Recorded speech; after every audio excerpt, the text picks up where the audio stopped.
Hello friends, lens classes के 7th session में आप सभी का स्वागत है। आज हम फ्यूचर इंडेफिनिट टेंस के कुछ एग्जांपल्स लेने वाले हैं और उनको बनाने का प्रयास भी करेंगे। चलिए तो शुरू करते हैं। मेरे मित्र की शादी अगले महीने होगी। कैसा टेंस है ये? फ्यूचर का टेंस है, फ्यूचर की घटना है और एक कैसा प्लान्ड एक्शन है। महीना फिक्स कर रखा है कि शादी का महीना आपका अगला होने वाला है, यानी कि प्लान्ड एक्शन है। प्लान्ड एक्शन हम दो तरीके से बनाते हैं, एक फ्यूचर इंडेफिनिट और एक प्रेजेंट इंडेफिनिट। तो दोनों में बना के देखेंगे। चलिए शुरू करते हैं। सब्जेक्ट क्या बनेगा आपका? मेरे मित्र की शादी। क्या होनी है? मेरे मित्र की शादी होनी है। यानी कि my friends friends marriage.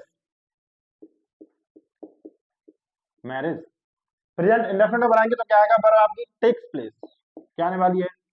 Takes place. यहाँ एस और ईएस आ जाएगा। क्यों आ जाएगा? क्योंकि ये सिंगुलर है आपका। My my friends marriage takes place next month. Next month. अगर हम इसी को फ्यूचर में बनाए तो कैसे बनेगा? My friends marriage will take place next. Take place क्या होता है? टेक प्लेस होता है किसी घटना का घटित होना। कैसी घटना होनी चाहिए? प्री प्लान्ड घटना। यदि कोई पहले से प्लान है, कुछ पहले से प्लान है कि हम आगे करने वाले हैं, उसमें आप टेक प्लेस का यूज कर सकते हैं। My friends marriage takes place next month. तो ऐसे वक्त जो भी प्री प्लान्ड एक्शन है उनको हम प्रेजेंट इंडेफिनिट और फ्यूचर इंडेफिनिट दोनों तरीके से बनाएंगे और दोनों ही सही माने जाएंगे। दूसरा देखते हैं। मैं आपको 3 बजे तक पत्र भेज दूंगा। ये भी आपका फ्यूचर का है और फ्यूचर में कौन सा है? अनिश्चित समय वाला है, यानी कि फ्यूचर इंडेफिनिट। कौन भेज रहा है पत्र? मैं भेज रहा हूं और मैं यहाँ मौजूद हूँ, यानी कि एक्टिव होने वाला है ये। कहां से शुरू करेंगे? सब्जेक्ट से शुरू करेंगे। विल या सेल लगाएंगे, वर्ब लगाएंगे और ऑब्जेक्ट जो है आपका ऑब्जेक्ट लगाएंगे। उसके बाद जो आपका समय बचता है वो समय लगाएंगे। देखिए तो मैं यानी कि आई, हेल्पिंग वर्ब में आई का सेल आएगा। आई के साथ सेल आता है। I shall send. भेजना का क्या है? सेंड। आई सेल सेंड लेटर।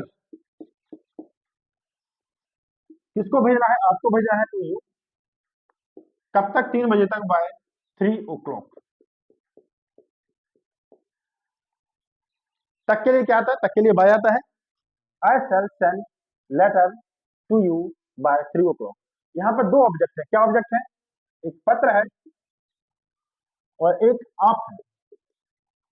मैंने आपको बताया था कि यदि ऑब्जेक्ट में एक निर्जीव हो और एक सजीव हो, तो निर्जीव को अगर हम पहले बनाएंगे तो सजीव टू के साथ आएगा। यदि हम सजीव को पहले लाएंगे तो निर्जीव आपका ऐसा ही जाएगा। कैसे बनेगा? आई सेल सेंडिंग अ लेटर। यहाँ पे आप या द, आप जो चाहो लगा सकते हो, इतनी बड़ी बात नहीं है। I shall send a letter to you by 3 o'clock। और आपको अगर यही यू पहले लगाना है तो I shall send you a letter by 3 o'clock। अगला देखते हैं। आपको 3 बजे तक पत्र भेज दिया जाएगा। ये भी फ्यूचर का है। कौन भेज रहा है पत्र? ये नहीं है। इस वाक्य के अंदर कार्य करने वाला नहीं, जो क्रिया कर रहा है वो नहीं। यानी कि इसको हम पैसे में बनाएंगे और पैसे में बनाने के लिए क्या है? पहले ऑब्जेक्ट लगाएंगे, विल सेल लगाएंगे, बी लगाएंगे, वर्ब की थर्ड फॉर्म लगाएंगे और अदर जो बचता है आपका वो लगाएंगे। शुरू करते हैं। ऑब्जेक्ट क्या है? फिर वही है। दो ऑब्जेक्ट है, एक पत्र है और एक आप है। ऐसे केसेस में कोशिश करते हैं कि निर्जीव चीज से सेंटेंस को बनाना शुरू करें। बनने को आपका यूसी ही बन जाएगा, बट प्रायोरिटी पे हम पत्र को रखेंगे, कार्य को रखेंगे। जो कार्य हुआ है उसको रखेंगे। क्या कहेंगे? A letter a letter will be sent will be sent to you. आपको भेज दिया जाएगा बाय 3 o'clock।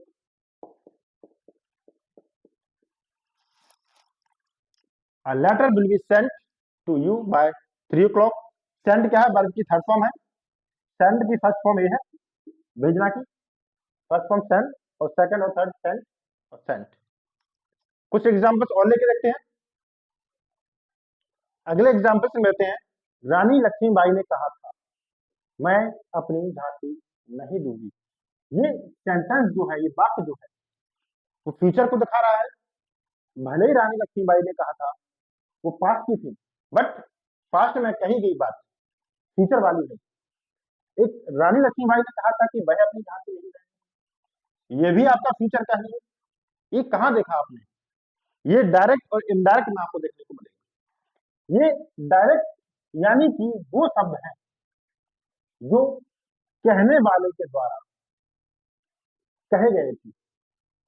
कहने वाले ने जैसे शब्द कहे वैसे ही हमने दोहराए, वो आपका डायरेक्ट में आया। कहने वाले ने अपनी भाषा में या मैंने अपनी भाषा में कहने वाले के शब्द दोहराए, वो आपका इनडायरेक्टली आया, इनडायरेक्ट में आया। जब हम शब्दों को जैसे थे वैसे ही दोहराए तो आपका फ्यूचर वाला फ्यूचर में ही बनेगा, या जो भी हो, प्रेजेंट का हो प्रेजेंट में बनेगा, पास्ट का हो पास्ट में बनेगा। बट यदि कहे गए शब्दों को हम अपनी भाषा में दोहराएं, वो आपका फ्यूचर वाला विल की जगह वुड लेके आ जाए, शैल की जगह शुड लेके आ जाए। प्रेजेंट इंडेफिनिट होता तो पास्ट इंडेफिनिट हो जाता। यानी कि डायरेक्ट इनडायरेक्ट वाले आपके सारे नियम यहाँ पे लग जाएंगे। हिंदी में जरूर लिखा हुआ है पर है डायरेक्ट इनडायरेक्ट। तो कैसे बनाना है? इसको अलग बनाना होता है और इसको आपको अलग बनाना होता है। चलिए, स्टोरी राइटिंग में आपको देखने को मिले, स्टोरी राइटिंग या कोई भी ऐतिहासिक घटना के बारे में आप पढ़ रहे हैं या लिख रहे हैं, वहां आपको ऐसी लाइन्स जो है देखने को मिल सकती है। चलिए शुरू करते हैं। रानी लक्ष्मीबाई ने कहा था, क्या बनाएंगे? रानी लक्ष्मी बाई सेड, कॉमा लगाएंगे, इन्वर्टेड कॉमा शुरू करेंगे। जैसा सेंटेंस है पूरी तरह से आपको वैसे ही बनाना है। कैसा है? फ्यूचर इंडेफिनिट का है। I shall never give up, give up Jhansi. Give up क्यों लगाया मैंने यहाँ पे? देना वैसे सेंड होता है, गिव होता है, देना गिव होता है, पर गिव अप क्यों है? गिव अप मीन्स होता है अधिकार को छोड़ना, अपने अधिकार को छोड़ना। झांसी पर उनका अधिकार था, उसको छोड़ने के लिए उन्होंने मना किया, इसलिए अब वहां पे क्या लगाओगे? गिव अप लगाओगे। I shall never give up Jhansi. भले ही यहाँ पे कभी नहीं है, बट उनका जो सेंस है वो यही है कि वो कभी नहीं छोड़ने वाले। तो नॉट की जगह हम नेवर का यूज करेंगे और देने की जगह गिव अप का यूज करेंगे। और जैसा सेंटेंस है बिल्कुल वैसा ही बनाना है। दूसरे को देखते हैं। रानी लक्ष्मीबाई सेड, इसको जोड़ना है, जोड़ना है, दैट से जोड़ेंगे। वह अपनी झांसी नहीं देंगे। कौन नहीं देगा? रानी लक्ष्मीबाई नहीं देंगे। क्या होगा? सी। सी बिल की जगह क्या लगाना है? वुड लगाना है। She would never, never give up Jhansi. Difference क्या है? यहाँ जैसे शब्द थे वैसा ही बनाना है, यहाँ शब्द अपनी भाषा में है, इनको हम पास्ट की तरह बनाएंगे। ये पास्ट में कही गई बात जैसे हम बनाते थे वैसे हम इसको बिल शैल की जगह वुड शुड का प्रयोग करेंगे। अगला देखते हैं। क्या है? रविवार को हम खेलने जाएंगे।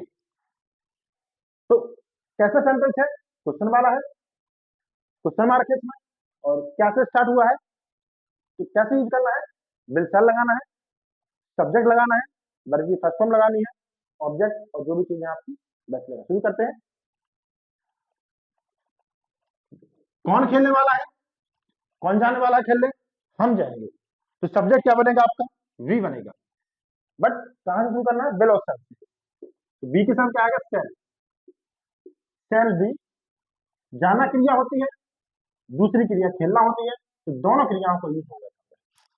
शैल we go to play, shall we go to play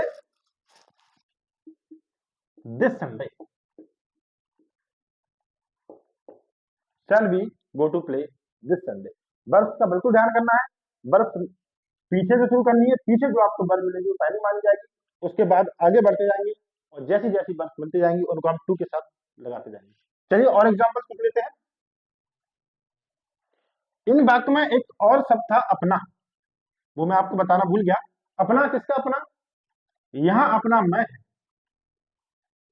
अपना की कैसे बनेगी? सब्जेक्ट के हिसाब से बनेगी। अपना कौन है? यहाँ मैं है सब्जेक्ट। यहाँ पे क्या आएगा? माई आएगा। क्यों? क्योंकि आपने सब्जेक्ट में आई यूज किया हुआ है। यहाँ अपना कौन है? वह है। यहाँ सब्जेक्ट में आपने सी यूज किया हुआ है, यहाँ अपने की हर आएगा। सी वुड नेवर गिव अप हर झांसी। चलिए अब अगले एग्जांपल्स की तरफ बढ़ते हैं। अगले एग्जांपल्स में लेते हैं, तुम फिल्म देखने किसके साथ जाओगे? जाना क्या है? जाना क्रिया है। कौन जाएगा? तुम जाओगे। सब्जेक्ट आपका तुम हो गया, वर्ब आपका क्या हो गया? जाना हो गया। ऑब्जेक्ट क्या है? ऑब्जेक्ट क्या है? ऑब्जेक्ट है किसके साथ। ये किसके जो है उस व्यक्ति की तरफ इशारा करेगा जिसके साथ आप जाने वाले हो, यानी कि जो ऑब्जेक्ट में आने वाला है, यानी कि किसके साथ जो है आपका ऑब्जेक्ट बनेगा। और किसके की इंग्लिश जो होती है वो होता है whom। क्या होती है? whom। यदि यही सब्जेक्ट में होता तो इसी की स्पेलिंग who होती। क्या होती? who होती। क्योंकि ये ऑब्जेक्ट में है इसलिए इसकी स्पेलिंग जो है या मीनिंग जो है वो whom होने वाला है। कहां से स्टार्ट करना है? WH वर्ड से स्टार्ट करना है, भले ही वो सब्जेक्ट में हो, भले ही वो ऑब्जेक्ट में हो। तो कहां से स्टार्ट करेंगे? whom से स्टार्ट करेंगे। whom क्या आएगा? बिल और शैल आएगा। सब्जेक्ट क्योंकि आपका यू है इसलिए हम यहाँ बिल का यूज करेंगे। whom will you। क्रिया क्या है? जाना है। दूसरी क्रिया क्या है? देखना है। whom will you go to watch movie? क्या देखना है? मूवी देखनी है। और इसके बाद आएगा विद। विद लास्ट में क्यों आया है? ये whom के लिए आया है, क्योंकि आप whom के साथ गए थे, किसके साथ गए थे? तो साथ की यहां आना था, बट क्योंकि हम सेंटेंस WH वर्ड से स्टार्ट करते हैं इसलिए इसका प्रेपोजिशन हम लास्ट में यूज कर देंगे। whom will you go to watch movie with। बोलने में जरूरी नहीं है कि विद आप बोला, जब आपको सेंटेंस बोलना है तो विदाउट विद भी बोल सकते हैं, बट ग्रामेटिकली अगर आपको बनाना है तो आप प्रॉपर तरीके से उसको बनाएंगे। अगले एग्जाम्पल में लेते हैं, कल मेरे पिता को एक मीटिंग में जाना है। गए नहीं है, जाना है, जिम्मेदारी है या शेड्यूल है, जाए ना जाए उनकी मर्जी, बट बात है फ्यूचर वाली। क्या करना है? Is to, am to, are to का यूज करना है। पिछले सेशन में बताया हुआ है। सब्जेक्ट क्या है? कौन जा रहा है? मैं, मेरे पिता जा रहे हैं, यानी कि माई फादर जा रहे हैं। माई फादर क्या आएगा? इज टू आएगा। इज क्यों आएगा? क्योंकि माई फादर सिंगुलर है। My father is to. जाना है। जाना है क्या है? वर्ब। बट जाने की यहाँ गो यूज नहीं करेंगे। कर देंगे गलत नहीं होगा, बट कोशिश करेंगे गो यूज नहीं हो। क्यों नहीं हो? क्योंकि आप मीटिंग में जा रहे हैं और मीटिंग में जाने को अटेंड कहते हैं। मीटिंग को अटेंड की जाती है, तो क्या कहेंगे? My father is to attend, attend a meeting, meeting tomorrow. यानी कि मेरे पिताजी को कल एक मीटिंग अटेंड करनी है या वहां जाना है। अगला देते हैं, इन नियमों का उल्लंघन किया जाएगा। कैसा सेंटेंस है? फ्यूचर इंडेफिनिट है। जाएगा कौन करेगा? ये करने वाला नहीं, हम और आप करने वाले। सब्जेक्ट वाक्य में करने वाला नहीं दिया है। क्यों? क्योंकि वो महत्वपूर्ण है। महत्वपूर्ण क्या है? नियम। नियम महत्वपूर्ण है। कैसे बनेगा? पैसे में बनेगा। इन नियमों का यानी कि दीज रूल्स, दीज रूल्स क्या लगाते हैं? बिल लगाते हैं, बी लगाते हैं। These rules will be broken. इनको क्या किया जाएगा? तोड़ दिया जाएगा। सेशन को खत्म करने से पहले इंग्लिश के महत्व के बारे में मैं आपको थोड़ा बता देता हूँ। हिंदी मीडियम स्टूडेंट्स के लिए क्यों इंग्लिश महत्वपूर्ण है। हिंदी मीडियम स्टूडेंट या कोई भी हो, इंटर के बाद जैसे ही वो 12th करता है, उसके बाद सरकारी जॉब की रेस में लग जाता है। सबको गवर्नमेंट जॉब चाहिए, बट क्या ये पॉसिबल है कि जितने स्टूडेंट प्रेपरेशन कर रहे हैं, तैयारी कर रहे हैं, सबको गवर्नमेंट जॉब मिल जाए? नहीं होता है। कुछ को मिलती है, कुछ रह जाती है। और ज्यादातर Hindi medium student middle class या लो क्लास फैमिली से होते हैं, जिसमें आप 60 to 70% पुअर फैमिली या लो क्लास फैमिली से आप कह सकते हो। उनके पास उतना पैसा नहीं होता है कि वो 10 लाख 20 लाख रुपए लगाकर कहीं बिजनेस शुरू कर सकें। जब जॉब नहीं मिलती है गवर्नमेंट, पैसा अपने पास उतना है नहीं कि आप कहीं बिजनेस में लगा सको, उसके बाद आपके पास एक ही रास्ता बचता है, मजदूरी। ये इंग्लिश आपको उस मजदूरी से बचाएगी। अगर आप इसको बहुत अच्छे से पढ़ेंगे तो गवर्नमेंट जॉब में भी कहीं कुछ अच्छा मिलेगा आपको। जरूरी नहीं कि 4th क्लास की जॉब ही मिले, कुछ ऑफिसर भी बन सकेंगे। बट अगर वो सब नहीं है, आप फेल हो गए बाई चांस, आपकी गवर्नमेंट जॉब नहीं लगी, तो ये इंग्लिश आपको आधार देगी, एक बैकअप का काम करेगी। ये आपको प्राइवेट जगहों पर अच्छा काम देगी, इज्जत वाला काम देगी, आपको मजदूरी नहीं करनी पड़ेगी। बड़े बड़े शहरों में बीपीओज हैं, कॉल सेंटर्स हैं, कंपनीज हैं, और कई तरीके के कार्य ऐसे हैं जहां पर इंग्लिश की डिमांड है। बहुत इंग्लिश नहीं चाहिए, थोड़ी बहुत इंग्लिश चाहिए, और एक अच्छी भाषा शैली चाहिए। इसलिए इंग्लिश को इंग्लिश के साथ लापरवाही ना करें। जितना भी हो सके, बहुत ज्यादा नहीं, थोड़ा बहुत सही, इंग्लिश को पढ़ते रहें। ये आपके बुरे वक्त में आपका सहारा बने। आज की क्लास को समाप्त करते हैं और नेक्स्ट क्लास में कॉन्टिन्यूअस सेंटेंसेस लेके आएंगे। उनको एक साथ ही समझने की कोशिश करेंगे, पास्ट, फ्यूचर और प्रेजेंट। कॉन्टिन्यूअस में बहुत ज्यादा होता नहीं है, तो बहुत क्लास में उसकी बनाएंगे नहीं, एक या दो क्लास में उसको खत्म करने की कोशिश करेंगे। आज के लिए बस इतना ही। Take care and bye bye. कर दिया।